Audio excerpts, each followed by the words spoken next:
Alfredo, ¿qué tal? ¿Cómo te va? ¿Qué tal? ¿Cómo estás, Ricardo? Bien, bien. Bueno, efectivamente ha sido una semana, los últimos días, básicamente complicada desde el punto de vista político y las declaraciones en general, digamos, que no ayudan a la economía, No, no, ¿no? por supuesto.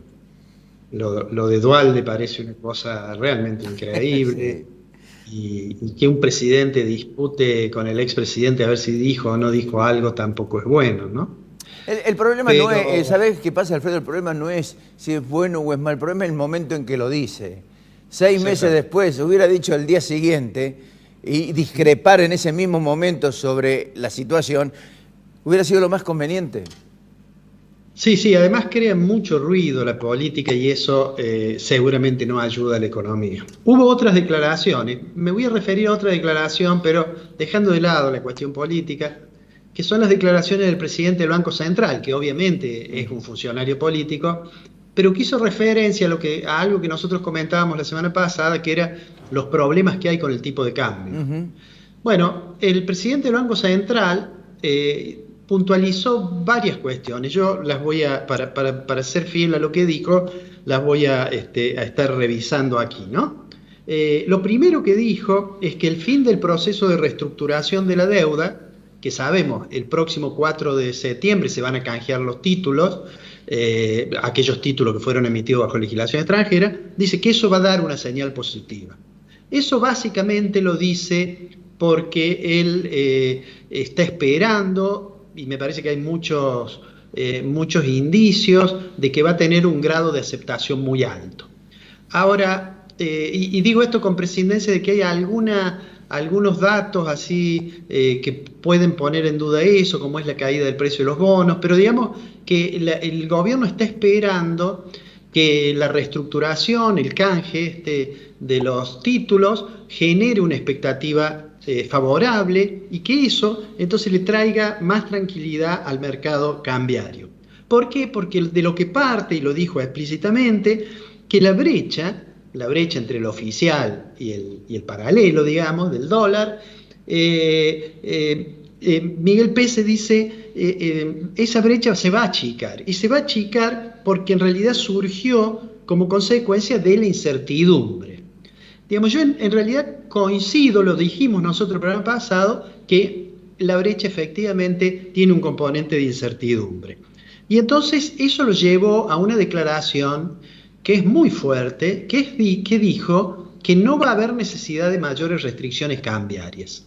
Es una afirmación realmente fuerte, había muchas versiones sobre lo que se iba a hacer con el cepo, y él dijo no, cuando termine la reestructuración, se entreguen los títulos, esto va a haber más tranquilidad cambiaria, dijo olvídense, no va a haber restricción, ¿no? Por supuesto, el presidente del Banco Central no puede decir otra cosa, porque si dijera creo que vamos a aumentar la restricción, estaría alentando la compra, adelantar la compra de aquellos que puedan, digamos, ¿no? Lo que está detrás de esto, en realidad, sin embargo, es algo que es cierto y que nosotros lo hemos mencionado, y que si uno mira el tipo de cambio, si mira nada más que lo cuantitativo, en realidad no hay un atraso cambiario. Nosotros No. decíamos que la sensación de atraso viene más por el lado de la desconfianza que Ujú. por el lado de que objetivamente el tipo de cambio no sea competitivo. Es más, lo habías demostrado bueno en un cuadro esto. Con la información sobre el tipo de cambio real multilateral, uno mira y no, realmente, no estamos como en otras circunstancias en que era evidente el atraso cambiario. La otra cuestión que dijo, yo digo, el otro título que dio, aparte de decir no vamos a poner restricción cambiaria, que me parece importante, es que van a estar enviando el presupuesto de 2021. Ujú. Cuando llegue el presupuesto, a juicio de Miguel Pese, la evolución de la inflación, que lo hemos visto también, se ha desacelerado un poco en el periodo del confinamiento, él cree que esa tendencia va a seguir. Es decir, él no teme que a la salida de la pandemia tengamos un rebrote inflacionario. Bueno, esto es más difícil de sostener. Claro. Lo que él cree en realidad es que el aumento, que la expansión monetaria no va a pasar a precios, lo que está implícitamente diciendo es porque la gente va a estar más dispuesta a mantener el dinero en pesos. Para lo cual, digamos, vamos a estar reconstruyendo, dice él, la curva de las inversiones en pesos. Y da el dato que sí es cierto de que en las últimas semanas el Tesoro pudo colocar deuda en pesos. Y entonces él dice, en la medida en que eso ocurra, lo que está diciendo es que aumenta la demanda de dinero, por eso la gente retiene más peso, entonces eso va a posibilitar que se desacelere la tasa de inflación sin mayores inconvenientes. Me parece que ahí él tiene una visión un poquito equivocada en el sentido que dice que esto va a permitir seguramente financiar un nivel de déficit sin apelar a mayores, a emisión monetaria muy fuerte. Yo creo que lo he dicho, mi impresión es que el déficit este año del sector público nacional va a estar entre 8 y 9% del producto, que es un nivel realmente alto, muy alto, que el gobierno para financiarlo, creo yo, va a tener que emitir. Ese déficit está explicado por un lado porque aumentaron los gastos, por los gastos estos en que se ha incurrido la pandemia, por otro lado porque se cayó la recaudación, porque se ha caído el nivel de actividad, y lo más probable es que este año terminemos con una caída en el Producto Interno Bruto de 2 cifras, sí. Que va a ser es obviamente una caída muy importante. De todos modos, dejó abierta la puerta y dice, miren, si hay un exceso de dinero en la economía, nosotros la vamos a esterilizar con los instrumentos que tiene el Banco Central. Ya sabemos, esos instrumentos son las LELIQ, los pases, en fin, todo el manejo de la política monetaria. Quiere decir de que en el fondo es consciente que esta expansión monetaria le puede traer problemas, o sobre los precios o sobre el tipo de cambio. Mientras tanto, digamos, algunas decisiones y algunas declaraciones, esto que decíamos recién del ruido, genera dudas sobre los que tienen que tomar decisiones a invertir en términos de inversión productiva. De hecho, en las últimas horas hemos visto que una compañía de teléfonos, digamos, Telecom, anunció que volvía para atrás con una inversión bastante importante. Y me parece que lo que es más grave es lo que está ocurriendo a nivel de, digamos, de las compañías aerocomerciales. Fíjate vos que estaba viendo ahí el razonamiento por el cual una aerolínea importante como es Qatar Airlines ha resuelto levantar la ruta a Buenos Aires. Pero no es la única, porque también dejó de llegar la línea aérea de Nueva Zelanda, porque la LATAM también lo comentamos en algún momento, porque Emirates también ha dejado, y eso obviamente es un indicador de que hay un nivel de desconfianza, esto que decíamos, y que el confinamiento en particular a ese sector lo golpea, en general al turismo, a la hotelería y al transporte lo ha golpeado muy severamente.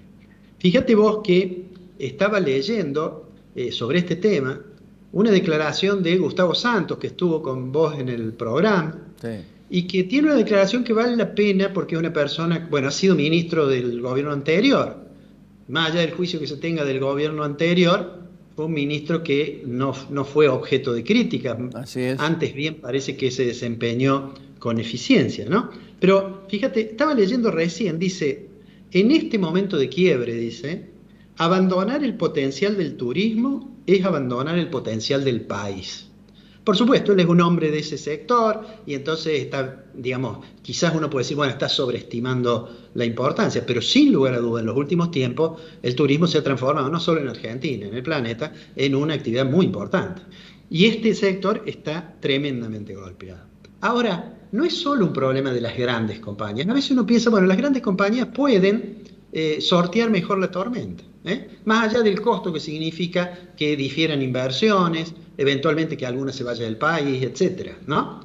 También ocurre con las pequeñas empresas y la mayoría de los datos que hay sobre la evolución de las pequeñas empresas es que ha habido que se notan menos. Cuando una pequeña empresa desaparece, en general no sale en los titulares de los diarios.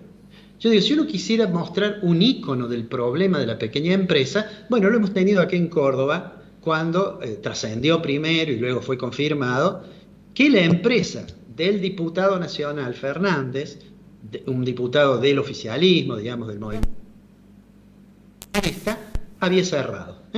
Y más allá de la discusión sobre que no pudo, si están bien los que le hacen juicio, no, yo no conozco el detalle ese, pero el hecho objetivo es que a pesar de que el personal, que no era una cantidad importante, pero que cobraba de los fondos del gobierno, ¿no es cierto? Sí. A pesar de eso, finalmente, yo supongo que con un gran dolor porque es una empresa que, según Sí. he leído lo que escribió el diputado Fernández, la fundó su padre.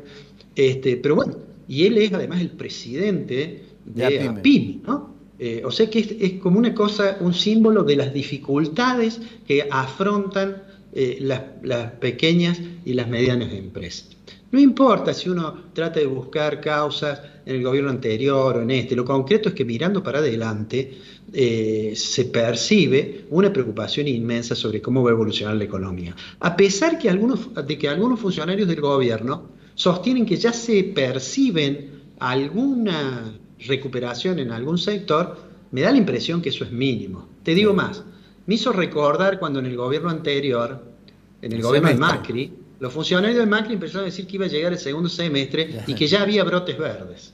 Claro. Me da la impresión que ahora de nuevo estamos hablando de alguna recuperación, pero que sin lugar a duda en términos de lo que es la economía no es muy significativa. Sigo diciendo, la caída va a ser muy grande, sigo diciendo, cerrar el frente externo es muy importante, pero todavía falta ver, cuando discutamos con el Fondo Monetario, cuál es exactamente el programa económico. Ahora, va a ser muy importante lo que dijo Pese. Van a mandar el presupuesto. Y en el presupuesto nosotros vamos a ver cuál es la inflación que calcula el gobierno que va a haber, cuál es el gasto público que piensa hacer y cómo piensa financiar el déficit, Claro. que casi seguramente va a tener que enfrentar, ¿no?